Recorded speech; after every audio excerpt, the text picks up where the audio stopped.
क्या आप जानते हैं कि देवताओं के राजा इंद्र ने एक बार घोड़े का रूप क्यों धारण किया था? और वह कौन सी स्त्री थी जिसके साथ उन्होंने इस विचित्र स्वरूप में संबंध बनाया था? यह कोई मन गढ़ंत कथा नहीं है, बल्कि हरिवंश पुराण में वर्णित एक रहस्यमयी प्रसंग है। एक ऐसा रहस्य जो युगों तक छिपा रहा और आज हम उसका उद्घाटन करने जा रहे हैं। इस कथा की शुरुआत जितनी अजीब प्रतीत होती है, उसकी पृष्ठभूमि उतनी ही रहस्यपूर्ण और गंभीर है। यह घटना उस काल की है जब महाभारत का महायुद्ध समाप्त हो चुका था। कुरुक्षेत्र की भूमि रक्त रंजित थी। वीरों की शौर्य गाथाएं वहीं समाप्त हो गई थीं। या तो वे रणभूमि में वीरगति को प्राप्त हो चुके थे, या जीवन भर के लिए अपंग हो चुके थे। कौरव वंश तो समूल नष्ट हो गया था, लेकिन दुख की बात यह थी कि पांडवों का वंश भी समाप्ति की कगार पर खड़ा था। पांचों पांडव यद्यपि युद्ध में विजयी हुए थे, परंतु उनके पुत्र, जो भविष्य के उत्तराधिकारी हो सकते थे, युद्ध में मारे जा चुके थे। सिर्फ एक ही आशा की किरण शेष थी, अर्जुन के वीर पुत्र अभिमन्यु की गर्भवती पत्नी उत्तरा। अभिमन्यु चक्रव्यूह में युद्ध करता हुआ वीर गति को प्राप्त हो चुका था, किंतु उत्तरा के गर्भ में पल रहा शिशु पांडव वंश की एकमात्र भविष्य की आशा था। पांडवों की आंखों में उसी अजन्मे शिशु के रूप में वंश की ज्योति दिखाई देती थी, एक नई शुरुआत की संभावना। लेकिन तभी घटित हुआ कुछ ऐसा जिसकी कल्पना किसी ने नहीं की थी। अश्वत्थामा, जो युद्ध के उपरांत भी अपने अपमान और पिता द्रोणाचार्य की मृत्यु से भीतर ही भीतर विदीर्ण था, प्रतिशोध की आग में जल रहा था। उसी ज्वाला में उसने एक विनाशकारी निर्णय लिया, ब्रह्मास्त्र का प्रयोग। ब्रह्मास्त्र जो समस्त सृष्टि को भस्म करने की क्षमता रखता है, और उसका लक्ष्य था वही अजन्मा शिशु, उत्तरा का गर्भस्थ बालक। जब अश्वत्थामा के ब्रह्मास्त्र की भयावह ज्वाला ने उत्तरा के गर्भ को चपेट में लिया, तो वह अजन्मा जीवन, जो पांडव वंश की एकमात्र आशा था, वहीं समाप्त हो गया। चारों ओर शोक की लहर दौड़ गई। अर्जुन व्याकुल होकर रो पड़े, युधिष्ठिर गहरे मौन में डूब गए, और द्रौपदी की आंखों से अश्रुधारा बहने लगी। अब प्रश्न यह था कि जब वंशज ही न रहेगा, तो पांडवों के पूर्वजों को तर्पण कौन देगा? कौन उनके वंश की ज्योति को आगे बढ़ाएगा? हर ओर निराशा और अंधकार था। तभी भगवान श्री कृष्ण, जो उस समय केवल एक सखा नहीं, वरन साक्षात नारायण रूप में इस धरती पर उपस्थित थे, उन्होंने अपने दिव्य तेज और योग बल से उस मृत भ्रूण में प्राण संचार किया। शिशु ने पुनः जीवन प्राप्त किया। जब उसका जन्म हुआ तो उसका नाम रखा गया परीक्षित। यही परीक्षित थे जिनके काल में कलयुग ने पहली बार पृथ्वी पर पग रखा। यही वह राजा थे जिन्होंने अपनी बुद्धिमत्ता और पराक्रम से धर्म की रक्षा की। परंतु नियति को कुछ और ही स्वीकार्य था। एक दिन अनजाने में परीक्षित ने एक तपस्वी ब्राह्मण के ध्यान में विघ्न डाल दिया। क्रोध में आकर ब्राह्मण के पुत्र ने उन्हें श्राप दे दिया कि 7वें दिन उन्हें नागराज तक्षक डसेंगे और उनकी मृत्यु होगी। श्राप के अनुसार ठीक 7वें दिन तक्षक नाग प्रकट हुआ और अपने विष से राजा परीक्षित का अंत कर दिया। उस समय परीक्षित का पुत्र जन्मेजय अल्पवयस्क था, किंतु समय के साथ वह भी अपने पूर्वजों की भांति पराक्रमी, बुद्धिमान और न्यायप्रिय राजा बना। कम आयु में ही उसने राज्य की समस्त जिम्मेदारियां अपने कंधों पर उठा लीं। वह अपनी प्रजा के दुहक दर्द को समझता था, उनका समाधान करता था और राज्य को समृद्धि की ओर अग्रसर करता रहा। समय बीतता गया। राजा जन्मेजय अब युवा हो चुके थे। विवाह योग्य होने का समय आया तो एक योग्य वधू की खोज प्रारंभ हुई। उसी समय उनका मिलन हुआ एक अनुपम रत्न से, पुष्टमा, जो काशी नरेश स्वर्णवर्मा की कन्या थीं। वह केवल सुंदर ही नहीं, बल्कि दिव्य गुणों की भी धनी थीं। उसकी शोभा की चर्चा धरती से लेकर देवलोक तक होती थी। गंधर्व, यक्ष और देवता सभी उसके सौंदर्य पर मोहित थे। परंतु नियति ने उस अनुपम सौंदर्य को केवल जन्मेजय के लिए सुरक्षित रखा था। विवाह उपरांत जन्मेजय और पुष्टमा एक दूसरे के प्रेम में डूब गए। वे साथ साथ वन विहार करते, जीवन के हर सुख दुख को मिलकर साझा करते। जिस प्रकार कभी पुरुरवा और उर्वशी प्रेम में लीन रहते थे, उसी भांति यह युगल भी प्रेम का प्रतीक बन गए थे। लेकिन जीवन की राह केवल पुष्पों से नहीं सजी होती। एक दिन राजा जन्मेजय ने अपने गुरुदेव से एक प्रश्न किया। हे गुरुदेव, कृपया बताइए, मेरे पिता की मृत्यु कैसे हुई थी?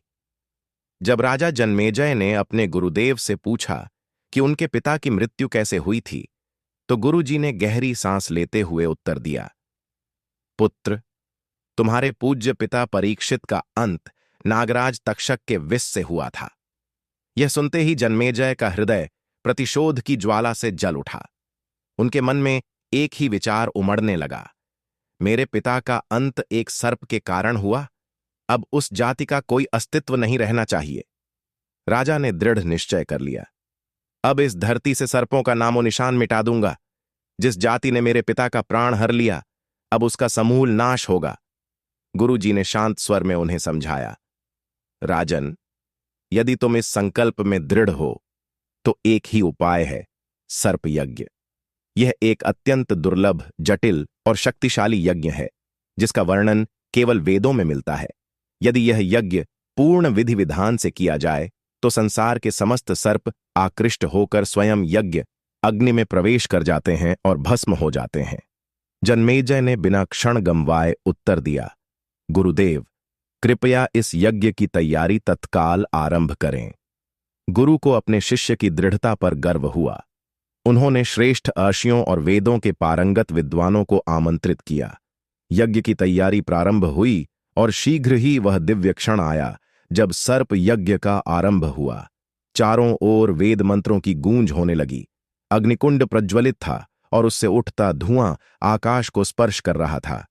जैसे जैसे यज्ञ आगे बढ़ा, एक अलौकिक दृश्य उत्पन्न हुआ। दूर दूर के प्रदेशों से सर्प वायु में उड़ते हुए आने लगे। नागराज, विषधर, देवताओं के पूज्य सर्प सभी एक एक कर यज्ञ अग्नि में गिरकर भस्म हो रहे थे। यह दृश्य मानो स्वयं प्रकृति का एक भयावह रूप था, जैसे पूरी नाग जाति किसी अनजाने श्राप के अधीन होकर अपनी आहुति दे रही हो। यह कोई साधारण यज्ञ नहीं था, इसके पीछे छिपा था एक प्राचीन श्राप। बहुत समय पहले की बात है, जब सर्पों की माता कद्रु और गरुड़ की माता विंता के बीच एक वाद विवाद हुआ था। विवाद का विषय था उच्चैश्रवा नामक दिव्य अश्व की पूंछ का रंग। विंता ने कहा, इस घोड़े की पूंछ श्वेत है। कद्रु ने कहा, नहीं, यह काली है। अब दोनों के बीच शर्त लगी, जो पराजित होगी वह विजयी की दासी बनेगी। कद्रु ने यह शर्त जीतने के लिए छल का सहारा लिया। उसने अपने पुत्रों सर्पों से कहा कि वे घोड़े की पूंछ से लिपट जाएं ताकि वह काली प्रतीत हो। कुछ सर्पों ने यह छल स्वीकार कर लिया, परंतु कुछ सर्पों ने सत्य का पक्ष लिया और इस छल में भाग लेने से मना कर दिया। कद्रु को यह अस्वीकार बर्दाश्त नहीं हुआ। उसने क्रोध में आकर उन सर्पों को श्राप दे दिया, तुम सब एक दिन यज्ञ की अग्नि में जलकर भस्म हो जाओगे। और अब वर्षों बाद वही श्राप यथार्थ बनता प्रतीत हो रहा था। जब गुरुदेव ने जन्मेजय को बताया कि उनके पूज्य पिता परीक्षित का अंत नागराज तक्षक के विषदंश से हुआ, तो जन्मेजय के क्रोध की सीमा न रही। उनके भीतर प्रतिशोध की ज्वाला धधक उठी। मेरे पिता जैसे धर्मनिष्ठ और न्यायप्रिय राजा की मृत्यु एक सर्प के कारण हुई। उनका हृदय विक्षोभ से भर उठा। उन्होंने प्रतिज्ञा की, अब इस पृथ्वी पर सर्पों की कोई संतति नहीं बचेगी। जिसने मेरे पिता को मारा, उसका संपूर्ण वंश समाप्त कर दूंगा। गुरुदेव ने शांत भाव से समझाया, पुत्र, यदि तुम वास्तव में यह संकल्प लेना चाहते हो तो इसका एक ही उपाय है, सर्प यज्ञ। यह यज्ञ अत्यंत प्राचीन और दुर्लभ है। इसका वर्णन केवल वेदों में मिलता है। यदि इस यज्ञ को पूर्ण विधि विधान से संपन्न किया जाए तो संसार के समस्त सर्प उसकी अग्नि से आकृष्ट होकर स्वयं उसमें प्रवेश कर भस्म हो जाते हैं। परंतु आज तक किसी ने यह यज्ञ नहीं किया है। यह कठिन, शक्तिशाली और तपस्या समान है। राजा जन्मेजय ने बिना एक क्षण गंवाए उत्तर दिया, गुरुदेव, कृपया इस यज्ञ की तैयारी आरंभ कीजिए। मैं अपने पिता के लिए यह यज्ञ अवश्य करूंगा। गुरु को अपने शिष्य की दृढ़ता और साहस पर गर्व हुआ। उन्होंने तत्काल वेदों के ज्ञाता, तपस्वी महर्षियों और कर्मकांडी ब्राह्मणों को आमंत्रित किया, जो इस यज्ञ को पूर्ण विधि विधान से संपन्न कर सकें।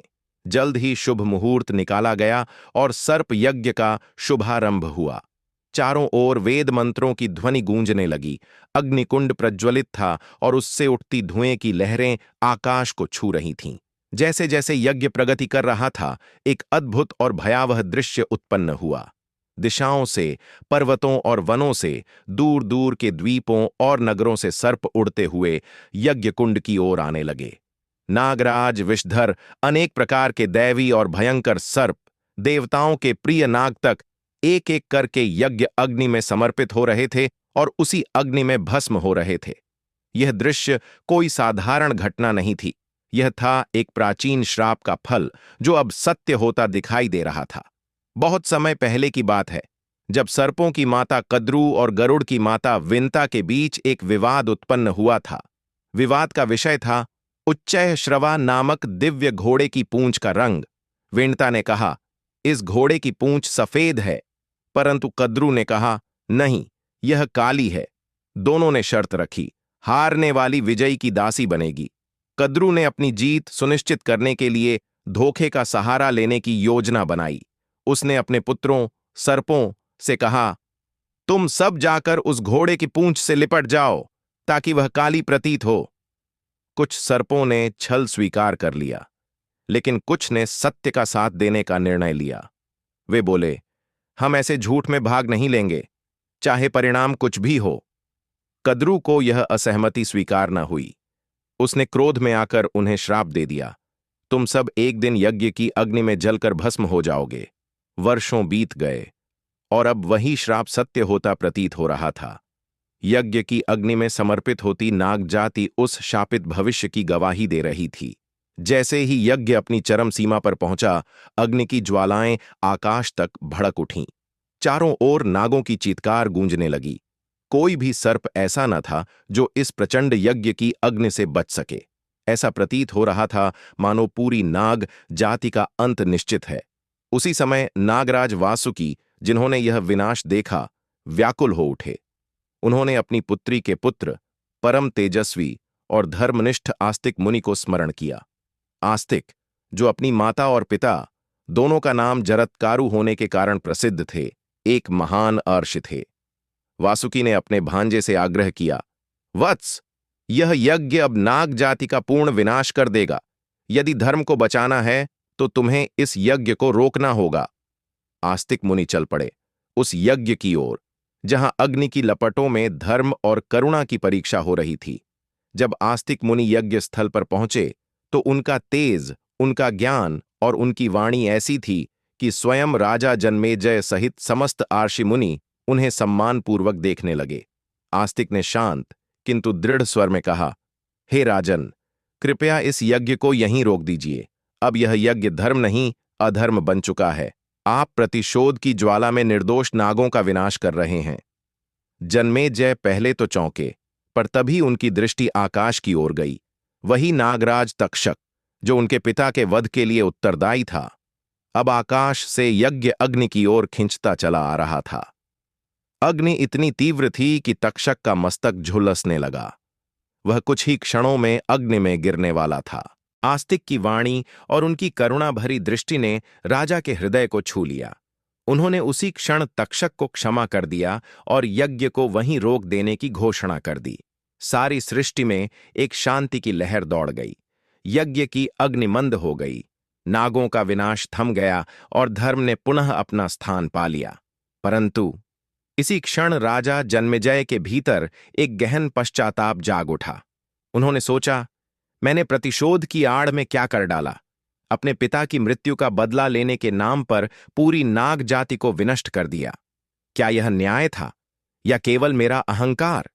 राजा जन्मेजय ने वेदों की विधियों के अनुसार योग्य ब्राह्मणों को आमंत्रित किया। यज्ञ स्थल तैयार हुआ और भव्य अश्वमेध यज्ञ का शुभारंभ हुआ। इसी समय त्रिकालदर्शी महर्षि वेदव्यास यज्ञ में उपस्थित हुए। राजा ने उन्हें सादर प्रणाम कर उनके चरणों में नतमस्तक होकर निवेदन किया, हे गुरुदेव, आपने युधिष्ठिर को पहले ही महाभारत युद्ध के परिणामों से अवगत कराया था, फिर आपने उन्हें राजसूय यज्ञ करने से रोका क्यों नहीं? वेदव्यास ने गहरी सांस लेते हुए कहा, राजन, काल की गति को जानना और उसे रोक पाना, ये दो भिन्न बातें हैं। मैंने युधिष्ठिर को चेताया था, जैसे अब मैं तुम्हें चेताता हूं, परंतु समय की धारा को कोई नहीं रोक सकता। राजा ने उनकी बातों को ध्यान से सुना, किंतु मन ही मन सोचने लगे, मैं कोई साधारण राजा नहीं, पांडवों का वंशज हूं। यदि मैंने धर्मपूर्वक यज्ञ किया है तो उसमें विघ्न कैसे आएगा। यज्ञ आरंभ हुआ। परंपरा के अनुसार घोड़े की बलि के पश्चात रानी पुष्टमा को उसी घोड़े के समीप रात बिताने भेजा गया, जैसा कि वेदों में निर्देशित है। किंतु उस रात घटित हुआ एक अद्भुत और चौंकाने वाला प्रसंग। देवताओं के राजा इंद्र, जो इस यज्ञ को विफल करना चाहते थे, उन्होंने एक मायावी शक्ति के सहारे उस मृत अश्व के शरीर में प्रवेश कर लिया। जब रानी पुष्टमा व्रतपूर्वक उस अश्व के समीप विश्राम कर रही थीं, तभी इंद्र घोड़े के रूप में उनके साथ सहवास कर बैठे। यह घटना इतनी रहस्यमयी और विचित्र थी कि रानी को भ्रम हो गया कि घोड़ा मृत नहीं था, लेकिन उनका व्रत भंग हो गया। पवित्रता पर संदेह उत्पन्न हो गया और इसी के साथ यज्ञ भी अपवित्र हो गया। यह दृश्य इतना विचित्र और अद्भुत था कि स्वयं देवताओं की दृष्टि भी उसे सह नहीं पा रही थी। परंतु देवराज इंद्र ने यह कार्य चतुराई और रणनीति से किया। उन्हें भय था कि यदि राजा जन्मेजय यह अश्वमेध यज्ञ सफलतापूर्वक पूर्ण कर लेते हैं तो वे स्वर्ग के इंद्रासन के योग्य सिद्ध हो सकते हैं। इंद्र ने केवल अपने पद की रक्षा हेतु यह मायावी कृत्य किया, जिससे राजा का यज्ञ विफल हो जाए।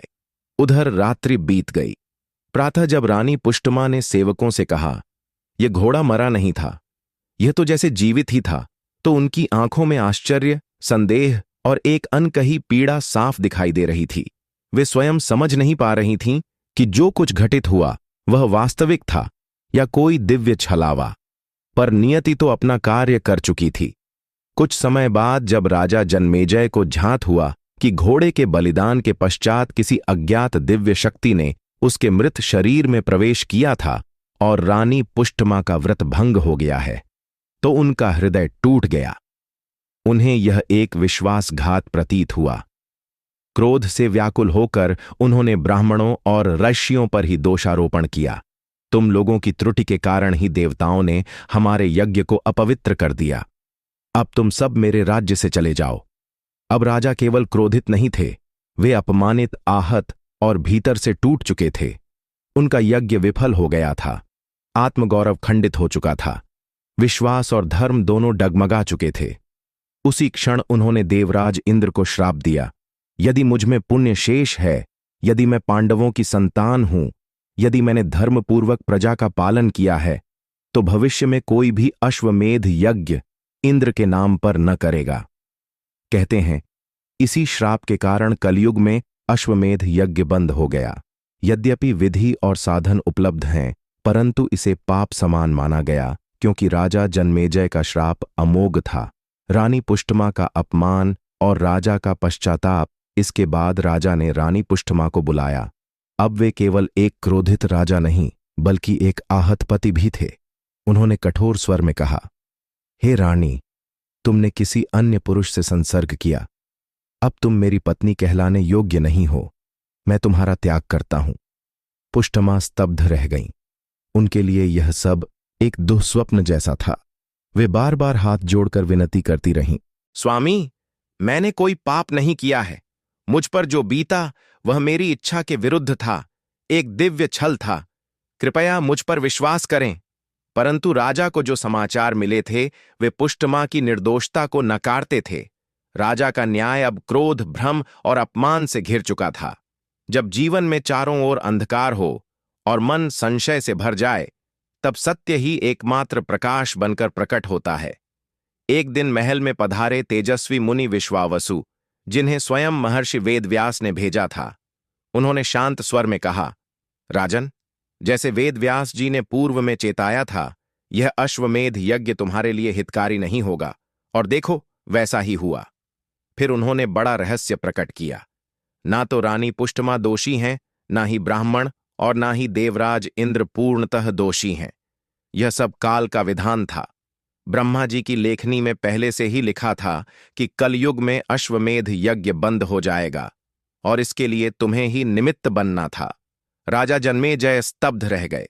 विश्वावसु मुनि ने आगे कहा, जिस समय देवराज इंद्र ने घोड़े के शरीर में प्रवेश कर रानी से सहवास किया, उस समय वह स्त्री पुष्टमा नहीं थी, बल्कि अप्सरा रंभा थी, जिसने मायावी रूप में रानी का स्वरूप धारण किया था। इंद्र कभी भी अपनी पुत्र वधू के समान किसी स्त्री से ऐसा पाप नहीं कर सकते। तुम इंद्र के पुत्र अर्जुन की वंशज हो। अब राजा को पूर्ण सत्य का बोध हो गया। उनकी आंखों से पश्चाताप के अश्रु बहने लगे। उन्होंने उन ब्राह्मणों और ऋषियों को सादर आमंत्रित किया, उनका आदर सत्कार किया और यज्ञ वहीं विराम दे दिया। फिर वे स्वयं रानी पुष्टमा के पास गए, जो अब भी अपमान और पीड़ा की अग्नि में जल रही थीं। राजा जन्मेजय ने हाथ जोड़कर कहा, हे रानी, मुझसे भूल हुई। मैंने सत्य जाने बिना तुम पर दोष लगाया। कृपया मुझे क्षमा करो। रानी पुष्टमा ने अपने आंसू पोंछते हुए कहा, स्वामी, मुझे आपसे कोई शिकायत नहीं। आप राजा हैं और आपके निर्णय धर्म के आधार पर होते हैं, लेकिन मुझे यह प्रसन्नता है कि आप अब सत्य से परिचित हो चुके हैं। मैं तो बस चाहती थी कि आप सत्य को जानें। इन शब्दों के साथ रानी पुष्टमा की आंखों से बहते आंसू थम गए, क्योंकि अब वे अश्रु केवल पीड़ा के नहीं, बल्कि सत्य की स्वीकृति और मुक्ति के थे। राजा जन्मेजय के हृदय से भी अब अहंकार और पश्चाताप का भार उतर चुका था। उन्हें अब यह बोध हो गया था कि राजा का न्याय तभी पूर्ण होता है जब वह करुणा और विवेक से जुड़ा हो, न कि केवल क्रोध और प्रतिशोध से।